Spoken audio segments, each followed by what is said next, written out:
Hello and welcome, this is Redditosker.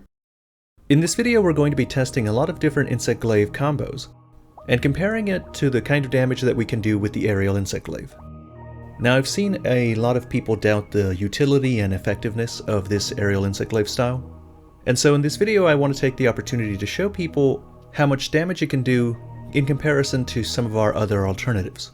The alternatives I'll be testing come from the Monster Hunter Meta subreddit. This document talking about the Insect Glaive can be found on their stickied post, and the combos I'll be testing are the ones that they have listed there as the main combos for the Insect Glaive. I will be testing them against 3 kinsect slashes followed by a diving wyvern, and measuring their overall DPS on a stationary target. To begin with, we're going to be comparing the aerial combo with the tornado slash combo that was pretty much meta for all of base Monster Hunter Rise. The two builds that they'll be using are identical, and they both have a 100% critical chance on weak points, so the damage should be pretty much normalized. The only difference is that the ground combo one has the advantage, because it's using the assist kinsect with the highest attack, whilst the one that's using the aerial combo is using the dual color defense kinsect, because that's just the one I prefer even though its attack is weaker, so the one on the ground should have the advantage.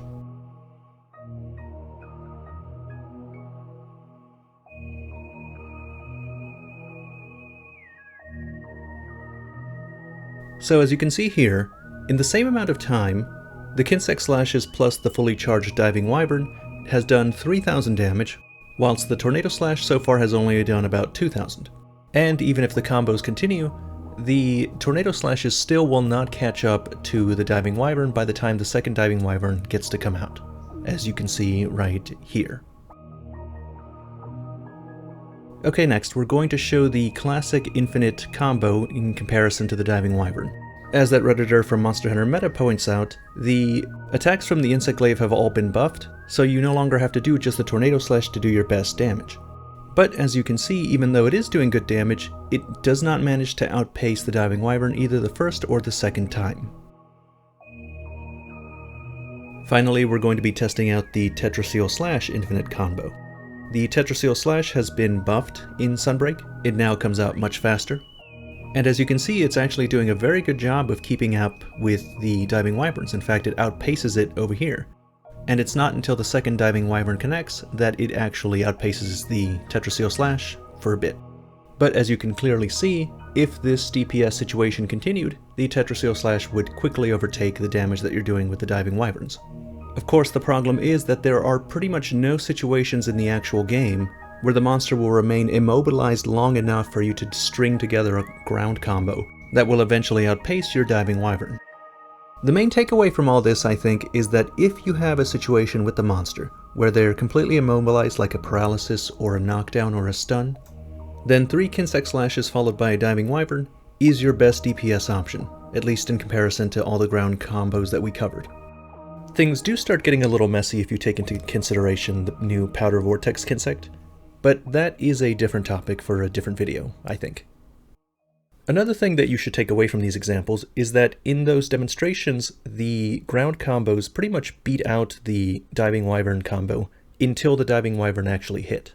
And so all those ground combos are exceedingly useful in most normal situations where the monster's still moving around, since they represent guaranteed consistent damage rather than gambling on being able to land a diving wyvern after the monster's string of attacks. Now that said, the times where the monster is moving around are not the only times where the diving wyvern combo is useful. There are lots and lots of situations where monsters are doing some of their most exceedingly dangerous moves that kinsect slash lets you take a lot of advantage of. For example, the Rathian's tail swipes. Under normal circumstances, you wouldn't be able to do very much as an Insect Glaive main other than get out of the way and wait for the Rathian to land to do your ground combos. But with kinsect slash, you can safely attack at the Rathian's wings or other parts of her body that are not a hit zone, all the while building up charges for your diving wyvern, and then when you see that she's about to land, you can go in for the attack. Another example is that you can chase Shigara Magalu up into the sky when he's doing his big eclipse charge up thing. Okay, so my conclusion is pretty much this. 3 kinsect slashes followed by a diving wyvern is optimally used when the monster is incapacitated and can't put up any resistance. In those situations, the diving wyvern combo will outperform all of the normal ground-based combos, at least for the duration that the monster would have remained incapacitated. And that's pretty much it. Hopefully this video gets people to try the aerial Insect Glaive style a little more often, but even if you remain unconvinced, thank you very much for watching.